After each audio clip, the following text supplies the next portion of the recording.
Dokter Cantik Kesayangan Tuan Muda, episode 66.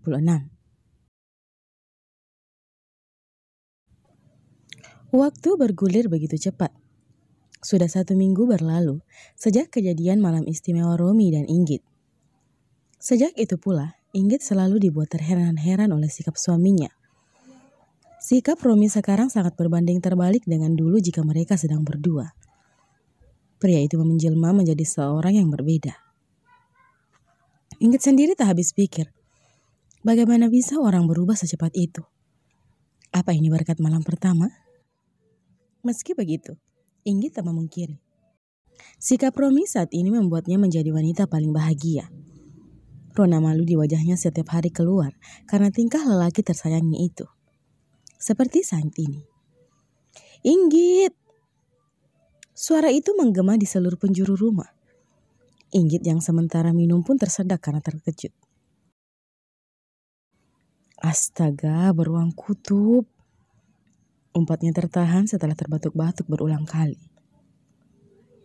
Ngapain sih dia teriak pagi buta begini?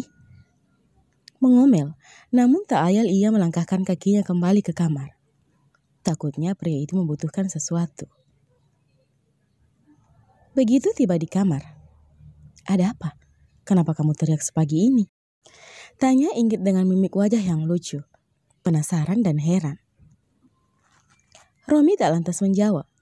Pria yang sedang duduk di atas kasur empuk, dengan dada telanjang dengan kaki masih berada di dalam selimut itu sedang cemberut menatap istrinya.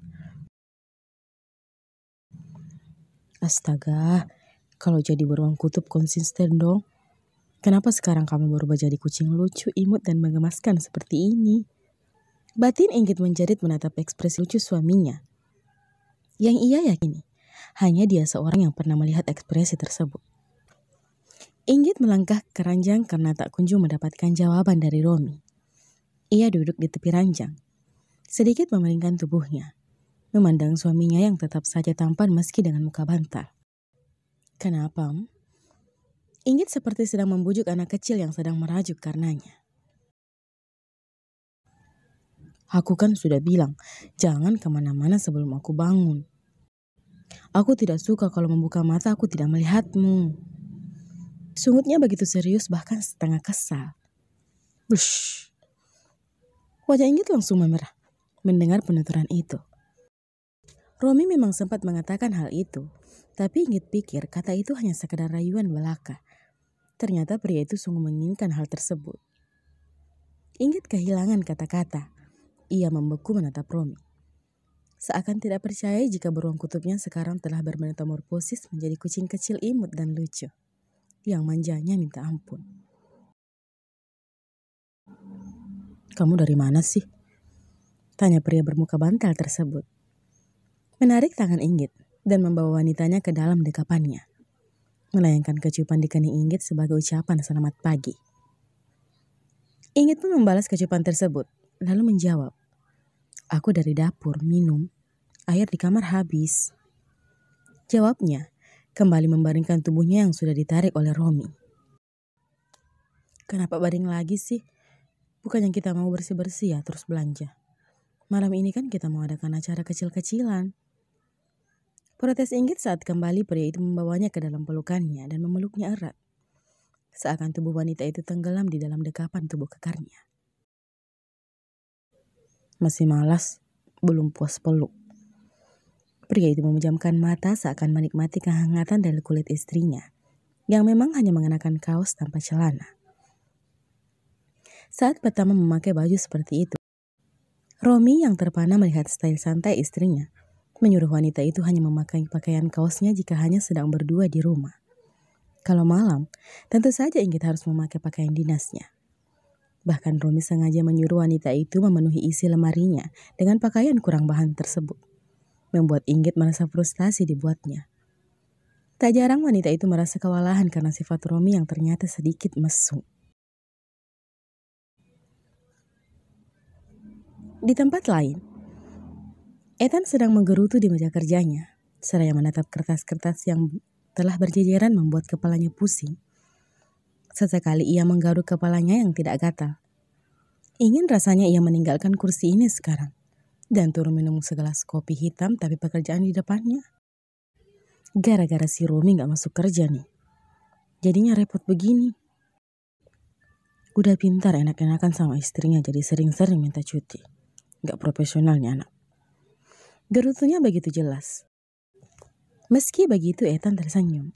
Pria itu ikut senang karena asistennya yang dingin dan kaku itu akhirnya telah melepas keperjakaannya. Tawa Ethan menggema, mengingat jawaban malu-malu asistennya beberapa hari yang lalu. Istrimu yang cerewet itu suka rumahnya?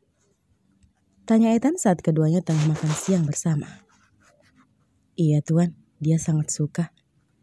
Baguslah, tak salah juga pilihan ternyata. Dan bagaimana? Bagaimana apanya tuan? Romi tidak mengerti. Jangan bilang kamu belum melakukannya. Ethan menampilkan wajah seriusnya, siap memukul dengan sendok kepala Romi jika saja jawaban pria itu tidak sesuai keinginannya. Romi tersenyum tipis, mengerti arah pembicaraan itu. Sudah tuan, balas Romi sedikit malu. Ethan menghela nafas lega, menurunkan sendoknya. Hampir saja sendok ini melayang di kepalamu. Ethan kembali tersenyum. Astaga, aku harus cepat menyelesaikan pekerjaan ini. Lalu mencari hadiah untuk mantan perjaka itu. Ucapnya. Usai membersihkan rumah bersama kedua manusia yang berlagak sudah seperti pengantin baru, kini menjajakkan kakinya di pusat perbelanjaan. Mereka akan membeli bahan makanan yang akan diolah untuk menjamu para tamu mereka. Romi dan Inggit telah mengundang orang terdekat mereka dalam rangka syukuran kecil-kecilan, karena telah pindah ke rumah baru. Hanya acara makan-makan dan sedikit seru-seruan. Romi telah menyiapkan ruangan khusus untuk mereka yang ingin melakukan tes suara. Pasangan itu tak segan lagi bergandengan tangan. Romi bertugas mendorong troli sedangkan Inggit bertugas mengambil bahan sesuai dengan instruksi Romi. Toh, yang akan memasak pria itu bukan dirinya. Inggit masih tidak mahir di dunia perdapuran. Beruntungnya, lelaki di sampingnya itu tak keberatan akan hal tersebut. Karena bosan, Inggit berulah. Ini. Inggit mengambil asal-asalan sayuran, membuat Romi berseru gemas. Hei, apa yang kamu lakukan?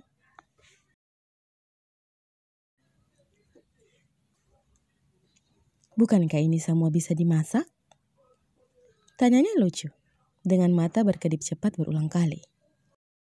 Romi sangat gemas hingga melayangkan cubitan kecil di hidung Inggit. Namun rasa gemas itu seketika berubah sedikit tidak suka saat ada beberapa pasang mata yang terang-terangan melirik ke arah istrinya. Ini salah satu alasan kenapa aku tidak suka membawa Inggit ke tempat yang ramai. Batin Romi. Jangan tersenyum. Bisik Romi tiba-tiba dan langsung merangkul leher Inggit posesif, membawa wanitanya itu berjalan. Masih di dunia persayuran dan buah-buahan. Inggit mengerutkan keningnya. Kenapa? Banyak lelaki yang menatapmu, aku tidak suka. Tuturnya serius tanpa menutupi apa yang dia rasakan. Manis banget sih. Cium di sini boleh nggak ya? Inggit melirik sekitar dan itu ditangkap oleh Romi dan langsung menangkap kepala Inggit dan memutar ke arahnya seraya melotot. Cup. Inggit tertawa girang saat berhasil melabuhkan ciuman singkat di bibir tebal suaminya. Lalu berjalan mundur seraya tersenyum nakal. Kamu yang pilih sayurannya saja ya, aku yang pilih buahnya. Teriaknya cukup keras, kemudian berlalu ke rak yang berseberangan dengan Romi. Romi yang ditinggal pun hanya tersenyum tipis. Dia benar-benar tidak tahu malu. Ucapnya kemudian fokus memilih bahan-bahan yang akan dia beli. Saking seriusnya, dia mendorong troli tanpa melihat ke depan.